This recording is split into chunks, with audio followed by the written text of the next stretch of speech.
ಇನ್ನು ಚಿಕನ್ನಲ್ಲಿ ಒಂದೇ ಥರ ರೆಸಿಪಿ ತಿಂದು ಬೇಜಾರಾಗ್ತಿತ್ತು. ಸೊ ಅದಕ್ಕೋಸ್ಕರ ಇವತ್ತು ಮಾರ್ನಿಂಗ್ಗೆ ಗುಂಟೂರು ಚಿಕನ್ ಖಾರ ಮಾಡೋಣ, ಅದ್ರ ಜೊತೆಗೆ ದೋಸೆ ಮಾಡೋಣ ಅಂದ್ಕೊಂಡಿದ್ದೀನಿ.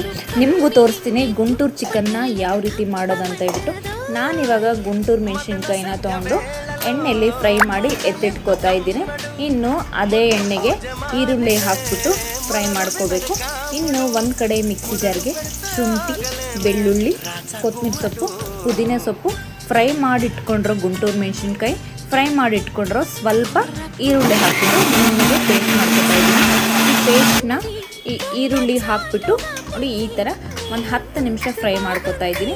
ಇನ್ನು ಅದೇ ಮಿಕ್ಸಿ ಜಾರ್ಗೆ 2 ಹುಳಿ ಟೊಮೆಟೊ ಕಟ್ ಮಾಡ್ಕೊಂಡಿರೋದು 2 ಹುಳಿ ಟೊಮೆಟೊನ ಕೂಡ ಹಾಕಿಬಿಟ್ಟು ನಾನು ಮಿಕ್ಸಿ ಜಾರ್ ಹಾಕಿ ನುಣ್ಣಗೆ ರುಬ್ಕೊಂಡು ಇದೇ ಗ್ರೇವಿಲಿ ಅದನ್ನು ಕೂಡ ಮಿಕ್ಸ್ ಮಾಡಿಬಿಟ್ಟು ಒಂದು 10 ನಿಮಿಷ ಮೀಡಿಯಮ್ ಫ್ಲೇಮಲ್ಲಿ 2 ಮಿಕ್ಸ್ ಮಾಡಿಕೊಂಡ್ರೆ ಚೆನ್ನಾಗಿ ಬರುತ್ತೆ ಗ್ರೇವಿ.